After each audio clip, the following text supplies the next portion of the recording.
Let's start chapter number 22, chemical control and coordination. Most important chapter of human physiology.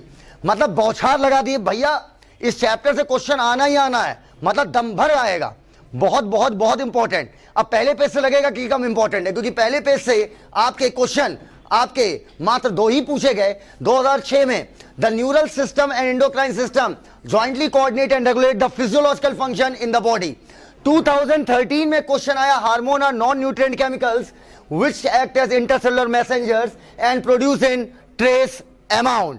इसके बाद अगला question आया 2013 में, इस लाइन से 2013 में पूछता है इन एडिशन टू दीज, मतलब ये जितने भी आपकी ग्लैंड है, some other organ gastrointestinal tract, liver, kidney, heart also produces hormones. इसके बाद हाइपोथैलेमस की बात करें तो हाइपोथैलेमस से 2013 में क्वेश्चन आया, 2013 में पूछता है the hormone produce by hypothalamus are of two type, एक रिलीजिंग वाले और एक इनहिबिटरी वाले। अब 2017 में अगली लाइन है, उसके जस्ट नीचे अंडरलाइन करिएगा, gonadotropin releasing hormone stimulate pituitary gland और आपका रिलीज कराएगा गोनेडोट्रोपिन। 2013 में लास्ट लाइन आई इस पेज से, the posterior pituitary is under the direct neural regulation of the hypothalamus. Page number 333, the one of the most important page. भाई एक तो chemical coordination most important chapter, अगर plant physio में पूछो तो mineral nutrition, human physio भैया पूछेगा सब, मोस्ट इंपॉर्टेंट देख रहे हैं। ओके, अब इधर देखो, पिट्यूटरी सबसे इंपॉर्टेंट ग्लैंड, इधर देखो दम भर लिखा भी पूरा पेज भर। इधर देखो 2000 लिखो जल्दी से, 2005 intermediate secret only one hormone called melanocyte stimulating hormone. उसके जस्ट नीचे लाइन 2006-2015 में पूछी गई न्यूरो हाइपोफिसिस पार्स नर्वोसा, जिसका दूसरा नाम पोस्टीरियर पिट्यूटरी, ये रिलीज करेगी दो हार्मोन, एक ऑक्सीटोसिन और एक वैसोप्रेसिन, जो एक्चुअली सिंथेसाइज होते हैं हाइपोथैलेमस में, ट्रांसपोर्ट होते हैं एक्सॉन की मदद से, ठीक है, axon lead to neurohypophysis तक इधर पहुंचा दिए जाते हैं। फिर उसके नीचे 2002-2019 सेम लाइन से question, excess secretion of growth hormone, अगर मिडिल एज में होता है तो सीवियर डिसफिगरमेंट होता है फेस का, जिसे मैक्रोमेगैली कहते हैं। 2010 प्रोलैक्टिन का function, prolactin regulate the growth of memory gland and formation of milk in memory gland. इसके बाद अगला पेज 2013 में पहली लाइन से क्वेश्चन आया 2013 में, FSH stimulate growth and development of ovarian follicle in female. इसके बाद 2014, oxytocin act on smooth muscle of our body and stimulate the contraction. In female it stimulate a vigorous contraction of uterus at the time of childbirth and milk ejection in mammary gland. इसके बाद अगली line आई, उसके ऊपर लिखे 2010-2011 vasopressin act mainly on the kidney and stimulate resorption of water and electrolyte by distal tubule and thereby reduces loss of water through urine, और इसी वजह से एंटी डायोटिक हार्मोन कहते हैं। 2020 में ये लाइन आई, एन इम्पेयरमेंट अफेक्टिंग सिंथेसिस या release of ADH, इसकी वजह से क्या होता है, डायबिटीज इंसिपिडस। इसके बाद पीनियल ग्लैंड की अगर हम बात करें तो भाई जी पीनियल ग्लैंड की 5 लाइन 5 बार आई है, 5 लाइन 5 बार आई है, और 5 नहीं एक लाइन अगर सीधी सीधी लिखो तो। 2002-2014 पीनियल ग्लैंड सिक्रीट मेलाटोनिन। अब बेटा 2011, 2014, 2019 में 3 बार ये पूछा गया स्लीप वेक साइकिल कौन कंट्रोल करता है, मेलाटोनिन। इसके बाद बात करते हैं थायराइड ग्लैंड की। थायराइड ग्लैंड की बात करें अगर तो थायराइड ग्लैंड में बेटा 2013 में आपकी आई कि द फॉलिकुलर सेल सिंथेसाइज करते हैं T3 और T4, अंडरलाइन करिएगा।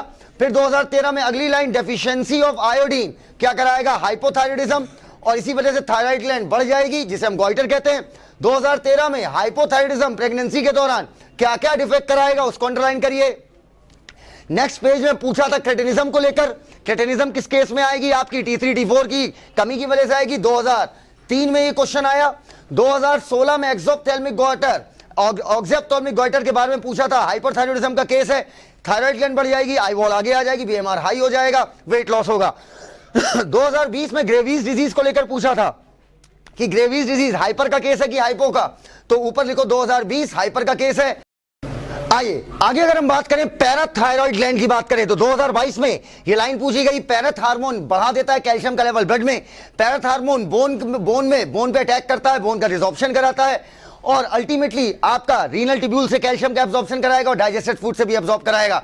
उसके जस्ट नीचे वाली लाइन 2013 में पैराथ हार्मोन हाइपर कैल्शियमिक हार्मोन है, उसके जस्ट नीचे वाली लाइन 2013-2016 टीसीटी के साथ मिलकर ये कैल्शियम के रोल को बैलेंस करता है, अर्थात आपका टीसीटी थायरोकैल्सिटोनिन, ये आपका क्या था, हाइपोकैल्सिमिक था। ये क्वेश्चन पूछा गया 2013-2016।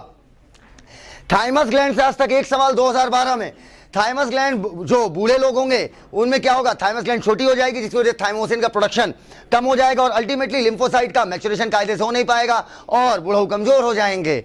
इसके बाद एड्रीनल ग्लैंड की बात करें तो एड्रीनल ग्लैंड, ये 3 लाइन 2 बार पूछी गई और भैया देखो लगातार 2019-2020 back to back under production of these hormone. अगर एड्रीनल कॉर्टेक्स का जो हार्मोन है जिन्हें हम कॉर्टिकॉइड बोलते हैं, तो बेटा अगर ये कम पैदा होंगे तो सीधी बात है कार्बोहाइड्रेट का मेटाबॉलिज्म गड़बड़ाएगा, वीकनेस आएगी और डिजीज हो जाएगी, एडिसन डिजीज। अगर हम आगे बात करें मेडुला की, तो एड्रीनल मेडुला से क्वेश्चन आए आज तक आपके मात्र 5, मात्र नहीं बेटा, सिर्फ एक ग्लैंड से सोचो, एक ग्लैंड के एक पार्ट से 5 क्वेश्चन आ रहा है। 2007-2014 adrenaline and noradrenaline are rapidly secreted in response to stress of any kind during emergency situation, और इसे बोलते हैं हार्मोन ऑफ लड़ो या भागो। फिर अगला लाइन देखो 2002, 2010, 2013 दोनों हार्मोन मिलकर हार्ट बीट बढ़ाते हैं, स्ट्रेंथ ऑफ हार्ट कंट्रैक्शन और रेट ऑफ रेस्पिरेशन, खत्म। इसके बाद अगर हम बात करें कॉल्टेक्स की, तो बेटा एड्रीनल कॉल्टेक्स से आपके क्वेश्चन आए अभी तक 3, 2006, 2010, 2020। The corticoid 2006-2010, the corticoid which are involved in the carbohydrate metabolism are called glucocorticoid in हमारे तो हर body. cortisol is the main glucocorticoid। corticoid regulate करेगा आपका balance of water and electrolyte, उसे कहेंगे मिनरलोकॉर्टिकॉइड। एल्डोस्टेरोन मेन मिनरलोकॉर्टिकॉइड है। 2020 में question सीधा आया था, ग्लूकोनियोजेंसिस कौन कराता है, ग्लूकोकॉर्टिकॉइड, अंडरलाइन इट। इसके बाद अगर हम आगे बढ़े बेटा बात करते हैं पैंक्रियास की, तो 2010-2011 बैक टू बैक 2 सवाल एक ही लाइन से, alpha cell glucagon, beta cell insulin. उसके बाद 2020 में क्वेश्चन आया ग्लूकागॉन हाइपरग्लाइसीमिया कराता है। 2006 में क्वेश्चन आया ये हार्मोन क्या कराएगा, ग्लूकोनियोजेंसिस कराएगा। उसके बाद नीचे देखो 2011 फिर आया क्वेश्चन ग्लूकागॉन हाइपरकैल्सिमिक हार्मोन है, हाइपरग्लाइसेमिक हार्मोन है। उसके नीचे 2020 इंसुलिन हिपेटोसाइट पे काम करता है और एडिपोसाइट पे काम करता है, क्वेश्चन आया 2020 में। इसके बाद अगर हम बात करें पेज नंबर 338 की, तो 338 पर फर्स्ट पैराग्राफ देखिएगा 2016 में, there is rapid movement of glucose from blood to hepatocyte and adipocyte.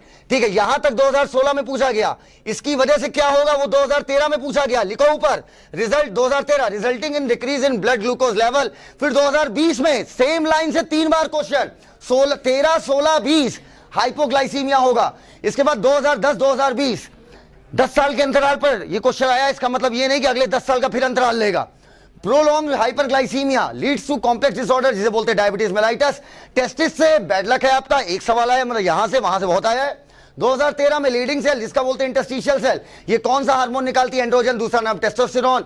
Ovary से आपका क्वेश्चन आया 2013-2014 underline fast. Corpus luteum secrete करेगा प्रोजेस्टेरोन। 2011 में एस्ट्रोजन का काम पूछा था, estrogen female secondary sex organ को की एक्टिविटी के लिए रिस्पॉन्सिबल होता है, इन्हें स्टिमुलेट करता है।